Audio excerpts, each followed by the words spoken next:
Well, this weekend, a lot of you might be heading to apple orchards. It's that time of year, right? And if you come home with a lot of late season apples, you don't have to worry about eating or preserving them all at once, because in this week's Grow with Care, Laura and Bobby show us how to properly store them for the whole winter. We're at the Apple House at the Arboretum, and we're talking to Jim about how to store your apples. For the home gardener, maybe growing their own apples, how should we store them? Yep, the best way to store them is in your refrigerator. Quite honestly, cool is better. Most fruit stores best in the refrigerator.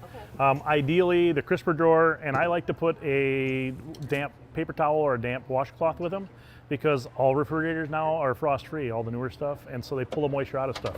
If you put something in there to keep them wet, otherwise you can put them in a plastic bag, that'll help a little bit too. But that's the best way, is to keep them in the refrigerator. A refrigerator, but if you got a cold basement? If you got a cool basement, that would work too. You know, the cold part of the garage. Temperature-wise? Ideal temperature is between 32 and 40. Some things are a little bit different. Honeycrisp actually prefers 40. A few of them are a little better, but you know, you want to hit the middle. So, you know, 40 degrees is pretty close. 36 to 38 is ideal for most.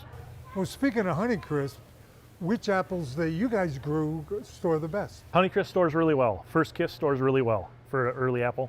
They'll store for a long time. Some of the older early varieties, State Fair, Beacon, some of those things, they don't store as well, and so that's part of the reason they've gone down the road.